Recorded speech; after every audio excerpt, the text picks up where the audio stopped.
समय, समाज और सच्चाइयों की अविरल बहती धारा लोक संघर्ष में आप सभी दर्शकों का हार्दिक स्वागत। हमारे इस YouTube चैनल लोक संघर्ष में आपका स्वागत है। अंततः अमेरिका ने ईरान पर हमला कर ही दिया है। ईरान को अल्टीमेटम दिया गया था अमेरिका द्वारा कि 60 दिन के अंदर ईरान जो परमाणु हथियार है उसको नष्ट कर दे। अगर 60 दिन के अंदर ईरान परमाणु हथियार नष्ट नहीं करेगा तो हमला किया जाएगा। ठीक 61वां दिन इजराइल ने ईरान पर हमला किया।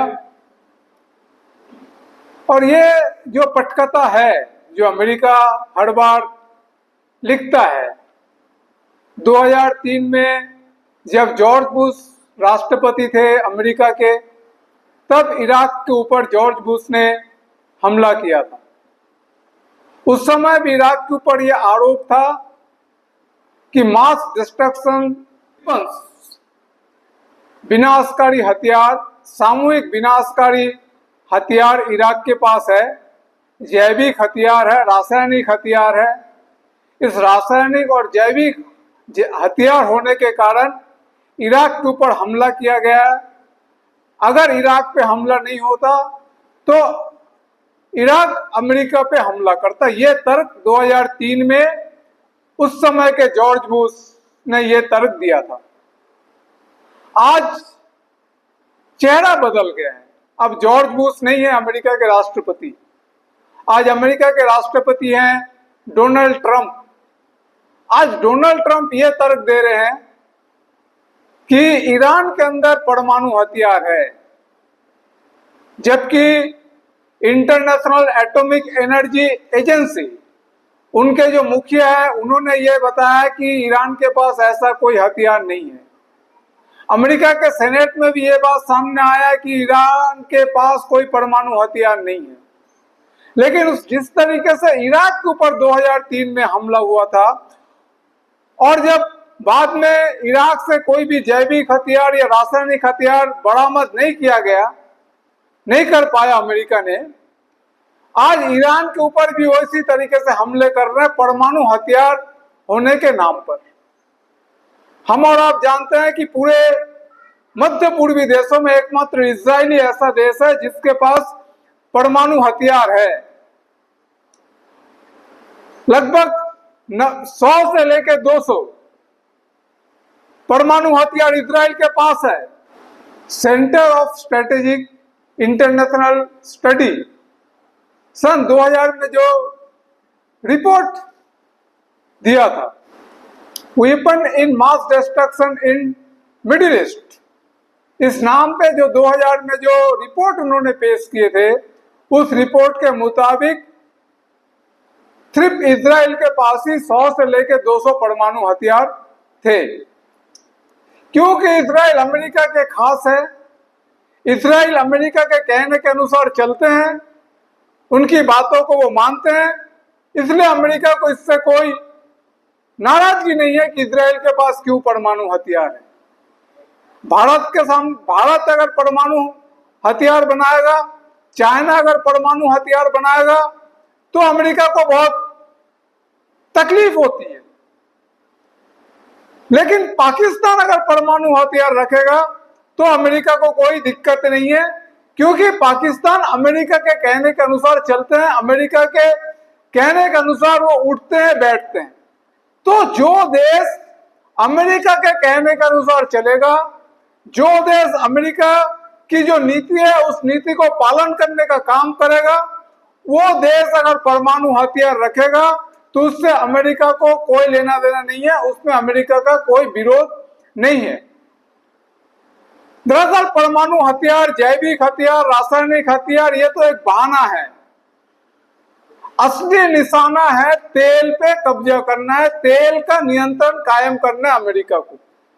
अमेरिका को यानी अमेरिका के अंदर जो मल्टीनेशनल कंपनीज हैं, उस मल्टीनेशनल कंपनीज को, बहुराष्ट्रीय कंपनियों को तेल चाहिए, तेल के मुनाफा उनके पास होना चाहिए, तेल पे अगर वो नियंत्रण करेंगे तभी वो मुनाफा अर्जित कर पाएंगे। इसीलिए वो ईरान के ऊपर परमाणु हथियार, इराक के ऊपर जैविक हथियार, रासायनिक हथियार के आरोप लगाकर युद्ध करके वो ईरान और इराक को कब्जा करना चाहते हैं। खुमैनी के पहले ईरान में जो शासक थे शाह मोहम्मद पहलवी नाम के, वो पूरी तरीके से अमेरिका के एजेंट के रूप में काम करते थे, अमेरिका के हितों को वो पूरा करते थे। खुमैनी आने के बाद जो खुमैनी अमेरिकी साम्राज्यवाद और दुनिया के अंदर जो आधिपत्यवाद है, उस आधिपत्यवाद के खिलाफ जब उन्होंने आवाज उठाया तब अमेरिका को ईरान से तकलीफ होने लगी। ठीक उसी तरीके से जैसे इराक के अंदर सद्दाम हुसैन की बाथ पार्टी जो थी, जो समाजवाद का बात करता था, जो समाजवाद, लोकतंत्र और मुक्ति की बात करता था, उस बाथ पार्टी, क्योंकि इराक के अंदर जितने तेल कंपनियां थे उसकी राष्ट्रीयकरण कर लिया था, ठीक इसी तरीके से ईरान ने भी तेल कंपनियों का राष्ट्रीयकरण किया और जो मल्टीनेशनल कंपनी दुनिया के अंदर 1960-70 के दशक में जो 7 बड़े बड़े मल्टीनेशनल कंपनीज पूरे तेल को नियंत्रित करते थे, जिसमें 5 बहुराष्ट्रीय कंपनी अमेरिका का था, 1 बहुराष्ट्रीय कंपनी ब्रिटेन का था और 1 बहुराष्ट्रीय कंपनी ब्रिटेन और नीदरलैंड का संयुक्त था। तो ये 7 बड़े बड़े मल्टीनेशनल कंपनी, जो कंपनी पहले दुनिया के अंदर तेल को नियंत्रित करता था, जिनको 7 सिस्टर के नाम पे दुनिया में जाना जाता था, खुमैनी और तमाम सारे देशों में, मिडिल ईस्ट के देशों में और दूसरे देशों में इन तमाम तेल कंपनियों का राष्ट्रीयकरण किया गया और उसके बाद ओपेक का गठन किया गया। ओपेक के गठन करके तेल को खुद अपने नियंत्रण में रखने का काम किया और जो बहुराष्ट्रीय कंपनियां थे, उन बहुराष्ट्रीय कंपनी जो तेल के नियंत्रण करते थे, उसका जो दादागिरी था, उनका जो मोनोपोली था, वो मोनोपोली को उन्होंने ओपेक बनाने के बाद वो खत्म कर दिया।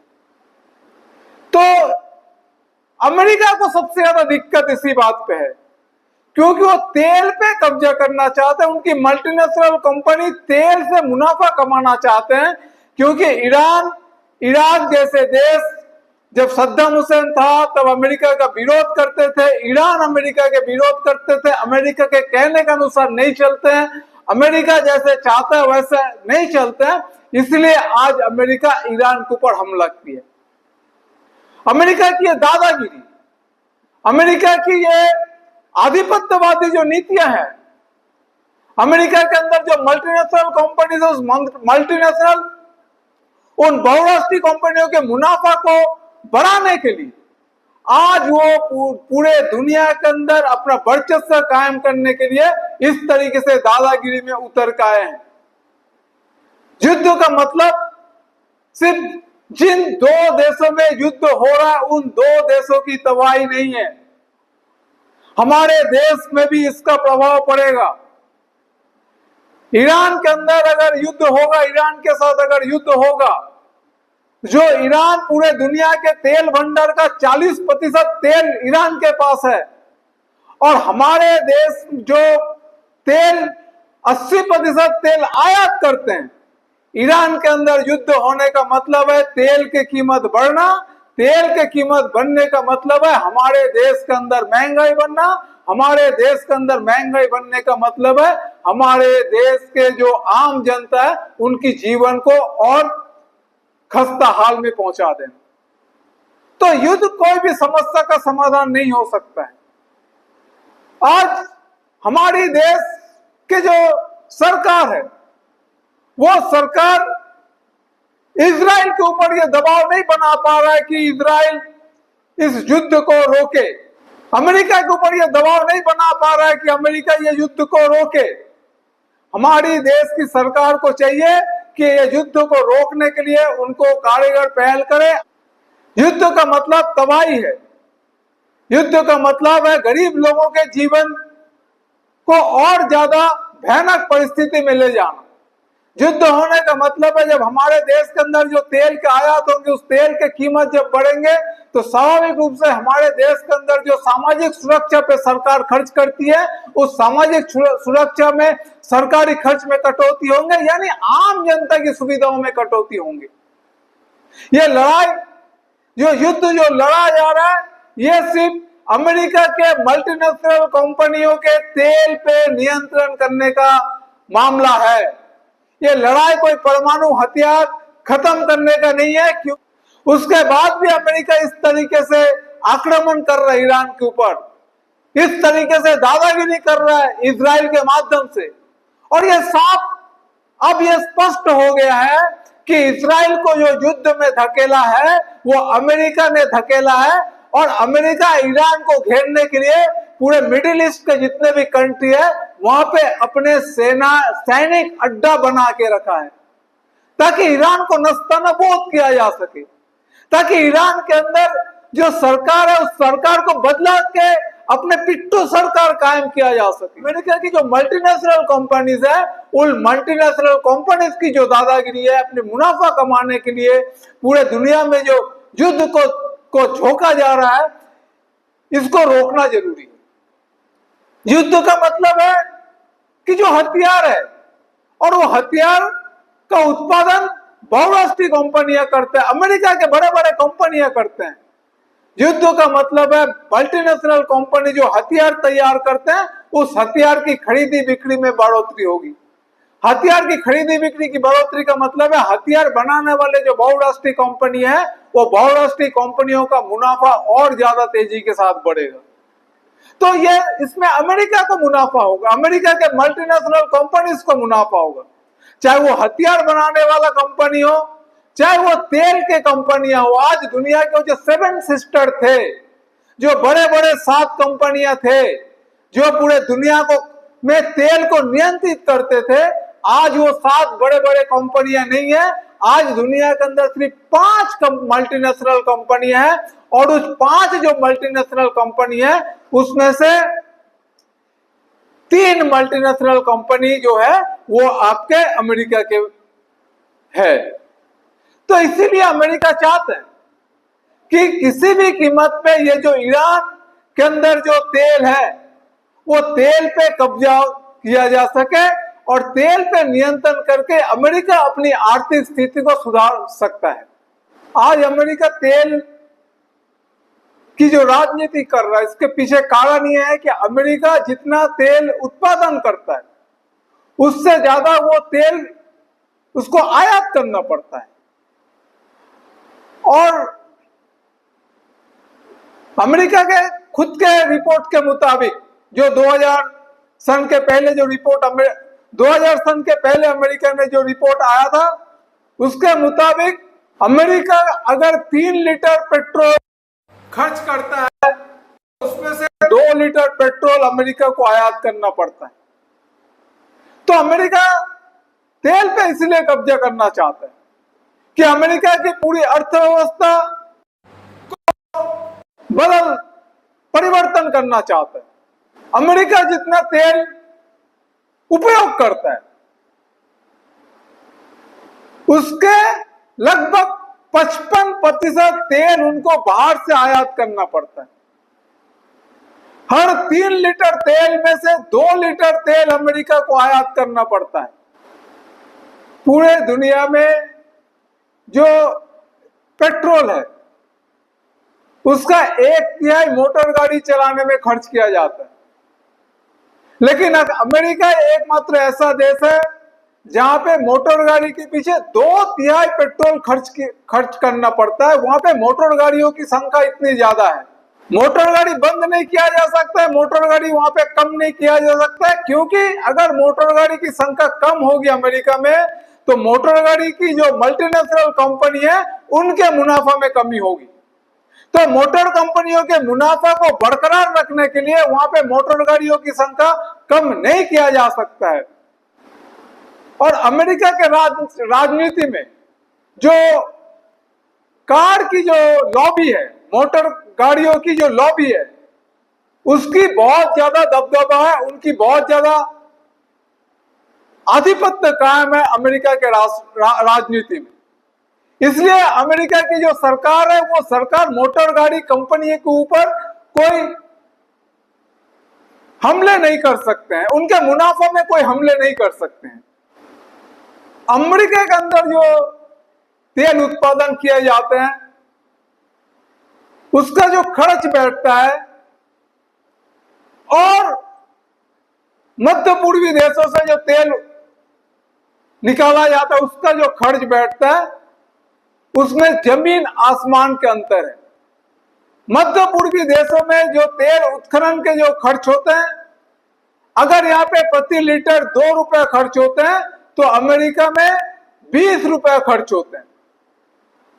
तो ये जो अंतर है जिसके कारण अमेरिका को बहुत, क्योंकि अमेरिका तेल आयात करना पड़ता है तो इसके लिए अमेरिका की जो अर्थव्यवस्था चरमरा रहा है। तो इसीलिए वो चाहता है कि ईरान जैसे देशों के अंदर जो तेल है उस तेलों पे वो कब्जा कर सके, और वो तेलों पे कब्जा करने के लिए इस युद्ध, परमाणु हथियार के नाम पे ये युद्ध को वो चलाना चाहता है। सन 2000 में अमेरिका में एक रिपोर्ट तैयार किया था, उसका नाम था project for the new America century. इस रिपोर्ट में क्या लिखा गया था? इस रिपोर्ट में लिखा गया था कि दुनिया के अंदर अमेरिका के जो दोस्ताना देश है, जो मित्र देश है, वो सभी देशों को अमेरिका के अधिक अधिनायकत्व को या अमेरिका के वर्चस्व को मान लेना होगा। सबसे पहला पॉइंट ये था उस दलील में, उस दस्तावेज में, रिपोर्ट में। दूसरा ये था दुनिया में किन किन देशों में शांति कायम रखना है, करना है, उसका निर्धारण संयुक्त राष्ट्र संघ नहीं बल्कि वो तय करेगा अमेरिका। अमेरिका तय करेगा कि दुनिया के अंदर किस देशों में शांति कायम करना है और वो शांति कायम करने के लिए क्या रास्ता अख्तियार किया जाएगा। वो 2000 सन के उस दलील में, वो दस्तावेज में जिक्र है। उस दस्तावेज में यह भी लिखा गया है कि यूरोप अमेरिका के कॉम्पिटिटर बन सकता है, इसलिए प्रशासन को सजग रहना चाहिए कि यूरोप अमेरिका के कॉम्पिटिटर ना बन सके। उस रिपोर्ट में लिखा गया था कि ईरान कभी भी अमेरिका के कहने के अनुसार नहीं चलेगा, इसलिए ईरान पे हमला करने के लिए कुवैत और सऊदी अरब में अमेरिका का सैनिक अड्डा बनाना जरूरी है। तो ईरान पे हमले करने, उस रिपोर्ट में, अमेरिका के अंदर जो रिपोर्ट 2000 में तैयार किया गया था, जिस रिपोर्ट को संडे हेराल्ड ने प्रकाशित किया था, और ये रिपोर्ट बनाने वाले में से कौन कौन थे अमेरिका के उस समय 2000 में? जॉर्ज बुश के भाई Dick Cheney, Donald Rumsfeld, George Bush के भाई जेब बुश उस समय फ्लोरिडा के गवर्नर हुआ करते थे। ये सब मिला के ये रिपोर्ट तैयार किए थे कि project for the new American century, नए सदी में अमेरिका के लिए प्रोजेक्ट तैयार किया था। उसी समय ईरान को उन्होंने टारगेट बना के रखे थे कि इराक के भले सद्दाम हुसैन को अगर हम हरा भी देंगे लेकिन ईरान हमारे लिए खतरा पैदा हो सकता है, ईरान हमारे कहने के अनुसार नहीं चलेगा, इसलिए ईरान को अपने बस में लेने के लिए हमें सऊदी अरब और कुवैत के अंदर सैनिक अड्डा स्थापित करना होगा। तो ये आज जो हमला ईरान के ऊपर अमेरिका कर रहा है, इसका रोड मैप सन 2002 में वो जो प्रोजेक्ट रिपोर्ट तैयार किया गया था, जिसमें जॉर्ज बुश के भाई थे, चेनी थे, रम्सफेल्ड थे, ये सब बड़े बड़े तावर लोग, प्रशासनिक लोग, राजनीतिक लोग मिलकर ये प्रोजेक्ट तैयार किए थे। उसी प्रोजेक्ट का ही ये हिस्सा है कि आज ईरान के ऊपर अमेरिका हमले में उतारू है। बहुत बहुत धन्यवाद।